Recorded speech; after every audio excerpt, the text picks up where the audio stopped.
Hello, welcome back to the Atomic Literature. So today we are going to discuss a poem, Purdah 1, which is written by the famous writer Imtiaz Dharker. So before moving on to the poem in detail, we will have a quick insight of the poet Imtiaz Dharker. Imtiaz Dharker was born in the year 1956 in Lahore, Pakistan, but her family migrates to Scotland when she was 1 year old and so was educated in Britain. Initially married to Anil Dharker, a famous Indian journalist and writer, lives in Mumbai and then once again moves to London as she got married to Simon Powell, the founder of the organization Living Poetry.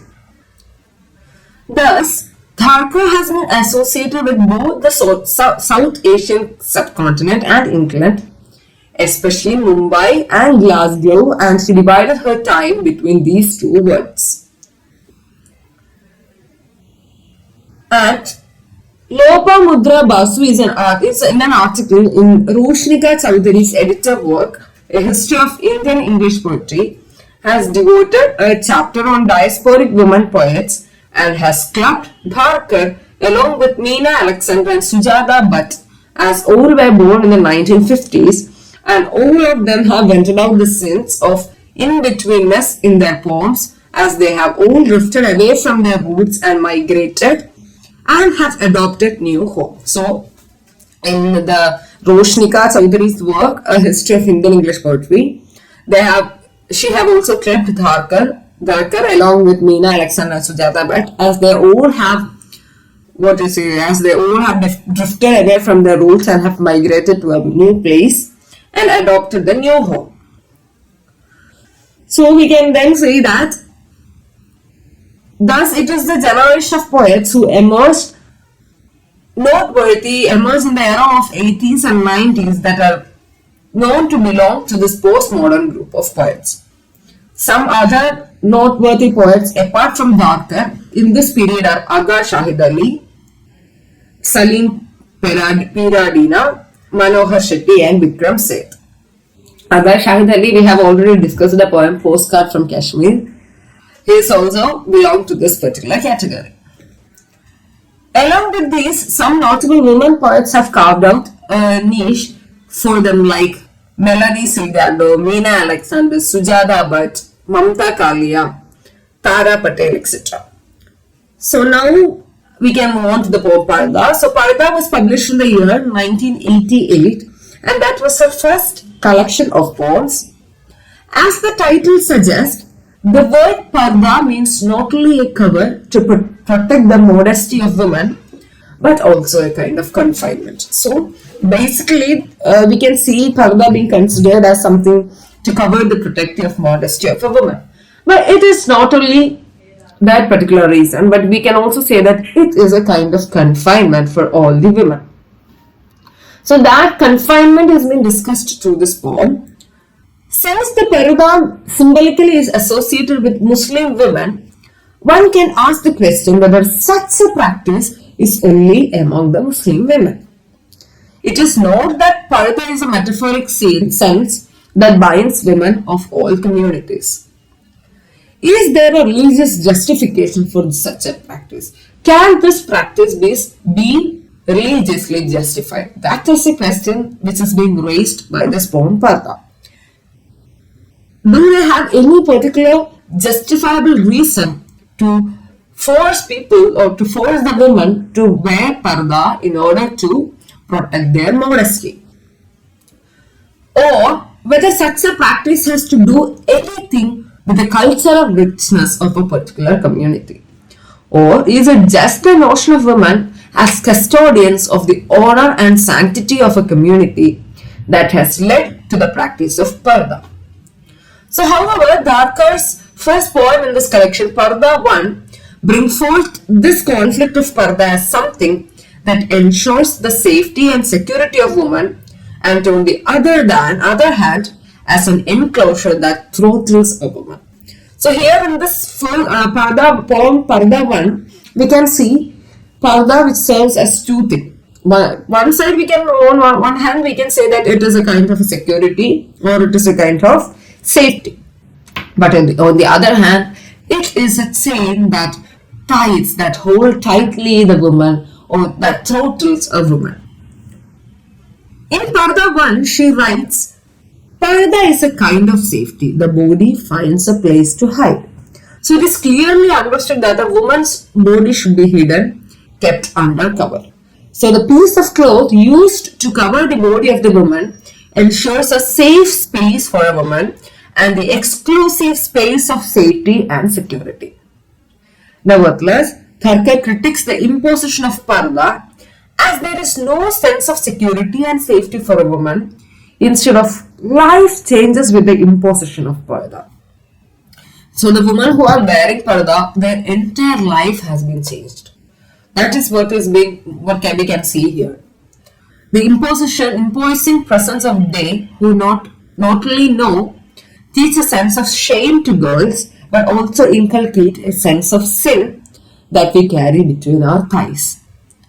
But the hypocrisy of this moralizer prescribing the norms of feminine behavior is put forward by the irony of the situation that Dharker puts forth. So as it is even within the safety of the Purdah that woman can sense the gaze of men. Within her private space, she can feel their gaze. But they make different angles in the light, their eyes are aslant a little sly. So the Purdah is not an ordinary piece of cloth. It grows slowly but firmly and envelops the entire existence and identity of a woman. So the Purdah in this poem becomes a metaphor for the shroud used to cover the corpse before it is put in the grave for a final sleep. So shroud is something which is a light piece of or a cloth or a lining cloth which is used to cover the body of the dead people. So here this Purdah is compared to that of a shroud which is put over the body of those who are no more, who are dead. So that is the kind of a comparison which is being made to Purdah and the shroud. Hence, with the onset of Purdah in her life, a woman approaches her death. A woman is considered as dead when she is into the world of Purdah. So when she is approached, when she is with the onset of Purdah. Not a physical one, but with the denial of self rooted to her. So you cannot say that they are physically dead, but their self is no more. The self within them has died, proceeds to be non-entity and thereby approaches her death. So the poem Purdah 1 is also about the dynamics of space that a woman negotiates with from within her purview of Purdah. So since a woman is robbed of her selfhood and freedom, so in this status, I think she becomes a victim of powerless male hierarchy. So with this infusing of this Purdah in the life of woman, we can see the male hierarchy which is dominant in that era, or which is still, I think it is still prevalent today. To bring in the dichotomy of inner and the outer space, the male justly belongs to the outer world while the inner world has been nurtured by the feminine being. So it is considered as the outer world is meant for men and the inner world is to be meant for women. They only have the right, that is what to be said. They have the right is not the correct word. They only have the right to serve the family, to serve the inner world and to nurture the feminine nature or the feminine being.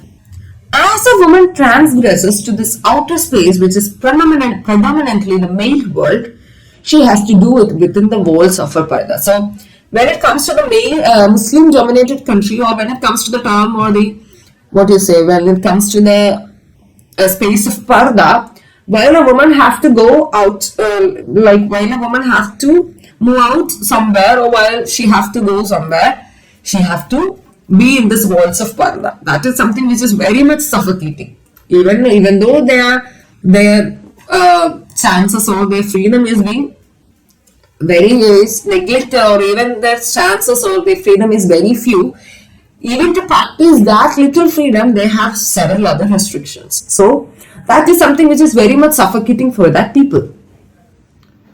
And then we can see the narrative voice in the poem is initially aware of the two different spaces in the poem. One is within the Purdah and an earlier one is outside the Purdah. So we can divide it in the like two space that we can see here. One inside the Purdah and one outside the Purdah. So it is like extremely different, like day and night. We can see it as day and the other as night because it is that extremely different for being inside one and being outside one.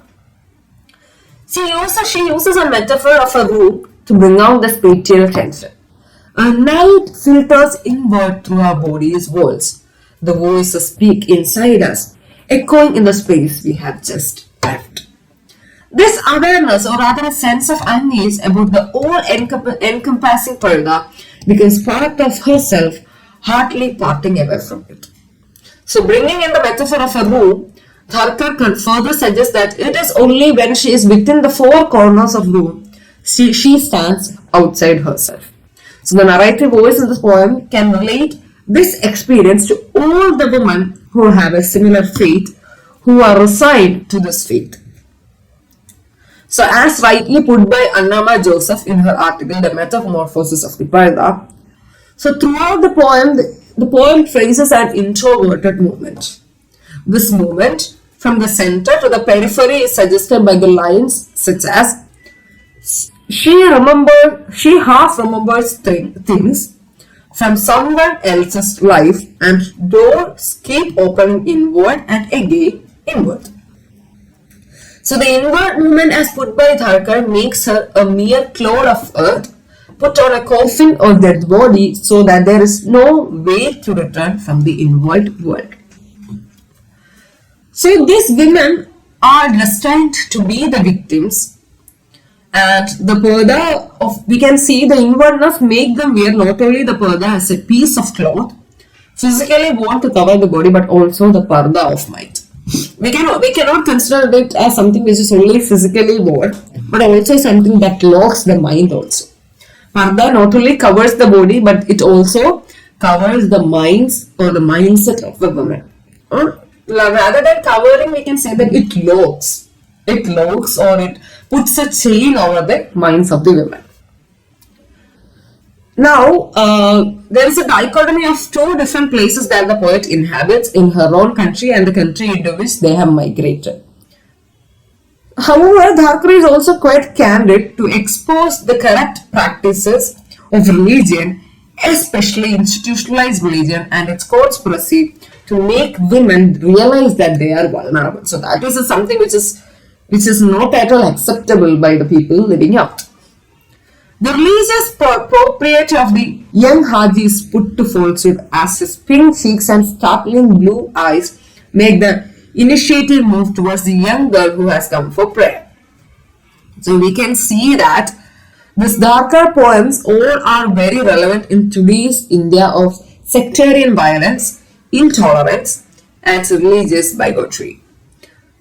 In Purdah 1, she draws upon the image of the worshippers in the mosque and compares them with their sandals outside the mosque. The Dharker's brilliance lies in her ease to relate something which is very ordinary, mundane, and common to express in a very complex world, a tension that a human being lives with. So in her poems, her humanist agenda is most imperate, and that is what makes her poem touch our hearts. Even this particular poem, it is really touching the hearts of every reader, even it is women or men. That doesn't matter. In the case of women, for those who are facing, they can really relate to this work.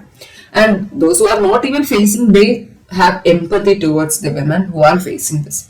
Even it is in the case of male, they also can feel and they also can realize what is happening to the woman who is being locked in Purdah, or the conditions of the women or the conditions or the physical traumas that is being faced by those women. Now we can, summarize this poem that Purdah 1 sheds light on the oppressive nature of Purdah and the impact it has on women's life. So it serves as a critique of the societal norms that restrict women's freedom and voice. Through powerful imagery and symbolism, Dharker invites readers to reflect on the importance of equality. So that is that is a key word which has to be practiced. Equality, the importance of equality and the need to challenge the oppressive practices. So here the Purdah, which is considered as an oppressive practice. So here it is the importance of equality and the challenge to this oppressive practices that is considered as the two important factors that the people have to practice. So this is all about this poem Purdah, written by Imtiaz Dharker, that explores the theme of gender inequality and the restrictions which is placed on women in certain cultures. It highlights the concept of Purdah, which refers to the practice of seducing women from public view. So that is something, it is seducing a woman from the public view. So we can say that it is not something which is like transferred all of a sudden. It is not something which is imposed all of a sudden or just on overnight, but it is something which is traditionally being practiced. That is what you can see, that it is practiced generations after generation. Even though people become intellectual, they are not ready to deny this kind of wrong practices, this kind of evil practices. That is a kind of a negative, that puts a negative impact on the gender equality. Then we can also see that it brings darkness to the life of the women. Rather than bringing light, Purdah is a kind of black, or it is a kind of a black cloth which brings too much of darkness. Even it is on the physical body, or it also affects the mental state of a human. And here it describes a woman who is hidden behind a curtain, symbolizing the confinement and the invisibility which is imposed upon her.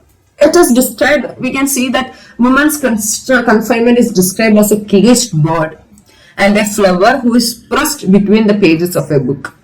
So there are certain kinds of metaphors which is being used, or imagery, to depict the woman's confinement. And also it explores the impact of Purdah on the woman's relation. It isolates women. That is what we can see. It implies the isolation that is caused by Purdah that leads to a sense of loneliness and disconnect. So this is all about the poem, which is full of hardships which is faced by the woman with the impact of Purdah, which is physically and mentally affecting each individual. So this is all about the poem, which deals with the themes of isolation, as I've already mentioned, gender equality, and the challenges or the evil practices that is being still relevant in the society. So it is a very simple poem, and if you need any notes about this particular poem, you can send an email which is given in the description box. So please do like, share and subscribe, and share your comments and suggestions. So till then, bye all.